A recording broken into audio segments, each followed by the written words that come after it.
JSSC CGL में रोज एक के बाद एक खुलासे हो रहे हैं, परत दर परत खुलासे हो रहे हैं और जो काला सच है वो सामने आ रहा है। जी हां, आप देखना शुरू कर चुके हैं लबुलवाब, और जिसमें आज का मुख्य विषय है कि जेएसएससी सीजीएल में किस प्रकार से धांधली हुई है उसका एक बहुत महत्वपूर्ण खुलासा हुआ है। कल के वीडियो में जिस प्रकार से आपने देखा कि किस प्रकार से क्वेश्चन को लीक कराया गया था, आज के वीडियो में आप जानेंगे किस प्रकार से क्वेश्चन को बेचा गया। और जी हां, इसमें यह भी दर्ज है कि झारखंड, बिहार और बंगाल के कोचिंग माफियाओं का भी हाथ इसमें है, कोचिंग संचालकों का भी इसमें हाथ है। साथ में ही जेल में बंद जो अपराधी हैं उन लोगों ने कोचिंग माफियाओं के साथ मिलकर जो पेपर्स हैं उनको 3 लाख से लेकर 20 लाख तक के बीच में बेचा है। पेश है आप पर यह रिपोर्ट। अगर आप चैनल पर नए हैं तो चैनल को सब्सक्राइब कर दीजिएगा।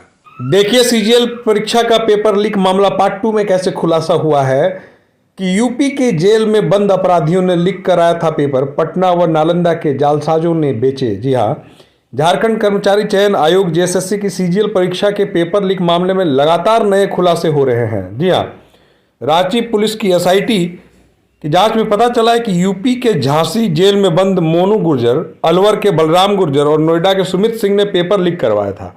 वहीं मोनू के दोस्त बिहार के नालंदा निवासी संजीव कुमार और पटना के अतुल वत्स ने झारखंड, बिहार व पश्चिम बंगाल व यूपी के कोचिंग संचालकों के साथ जो है वह अभ्यर्थियों को 3 से लेकर 20 लाख तक में पेपर उपलब्ध करवाया। ठीक है, अब देखिए जांच में पता चला है कि 28 जनवरी, जी हां 28 जनवरी को होने वाले परीक्षा का पेपर 26 जनवरी को ही अपराधियों ने उपलब्ध करा दिया था। और छानबीन के दौरान 18 अप्रैल को यूपी के स्पेशल टास्क फोर्स की मेरठ इकाई और से रांची एसएसपी को ईमेल भेजा गया। इसमें कहा गया कि मेरठ के कांकर खेड़ा का रहने वाला रवि अत्री उसका गिरोह का पेपर लीक मामले में शामिल है। रवि और मोनू गुर्जर यूपी पुलिस भर्ती परीक्षा के पेपर लीक मामले में भी अभियुक्त हैं। रवि मेरठ तो मोनू झांसी के जेल में बंद है। इसके बाद पुलिस ने रवि से पूछताछ शुरू की। रवि ने बताया कि मोनू गुर्जर, बलराम गुर्जर और सुमित सिंह ने पेपर लीक कराया था। बलराम गुर्जर मूल रूप से राजस्थान के अलवर के हनुमान बास का रहने वाला है। उसके खिलाफ जयपुर के विभिन्न थानों में जालसाजी, मारपीट और गैर इरादतन हत्या के सहित अन्य धाराओं में केस दर्ज है। अब देखिए महत्वपूर्ण चीजों को और देखिए कि पटना गैंग के संपर्क में था बिहार विधानसभा का मार्शल रिजवान, ससुर साले को भी धंधे में लगाया। जी हां, देखिए जांच में पता चला है कि पेपर लीक की डील होने के बाद पटना गैंग ने अभ्यर्थियों की तलाश शुरू की और इसी दौरान एक सदस्य का बिहार विधानसभा के मार्शल रिजवान से संपर्क हुआ। रिजवान ने अपने ससुर झारखंड विधानसभा के तत्कालीन अवर सचिव शमीम से संपर्क किया और इसके बाद शमीम ने अपने बेटे विधानसभा में कंप्यूटर ऑपरेटर शहजादा व छोटे बेटे शहनवाज के साथ मिलकर अभ्यर्थियों को फंसाना शुरू किया। शमीम ने जिससे रुपये लिए उसे परीक्षा से 2 दिन पहले पटना भेज दिया। वहां रिजवान ने बंद कमरे में सवालों के जवाब रटवाए और परीक्षा रद्द होने के बाद कई अभ्यर्थियों ने पुलिस में शिकायत दर्ज कराई जिसमें रुपये लेने की बात कही गई थी। शमीम ने अभ्यर्थियों से बात करने के लिए अपने मृत संबंधियों के नाम पर सिम कार्ड खरीदा था ताकि पकड़े न जाएं। अब देखिए खुलासा कैसे हुआ, जरा इस बात को देखेंगे कि पेपर लीक हुआ तो जालसाजों ने ही जेएसएससी की वेबसाइट पर डाल दिया। एसआईटी की जांच रिपोर्ट में कहा गया है कि पेपर लीक में शामिल बिहार के लखीसराय के इंग्लिश टोला निवासी अभिषेक राज अपने दोस्तों को परीक्षा दिलाने के लिए बोकारो सेक्टर 4 आया था। परीक्षा देकर लौटने के बाद उसने दोस्तों को बताया कि पेपर लीक हो गया है। क्योंकि गिरोह ने बड़े पैमाने पर एसएससी सीजीएल के पेपर बेचे थे, ऐसे में अभ्यर्थियों पैसे वापस करने का दबाव बनाए, इसलिए उसने उसी समय जेएसएससी की वेबसाइट पर हस्तलिखित प्रश्न पत्र और उत्तर अपलोड कर दिया ताकि परीक्षा जो है रद्द हो जाए।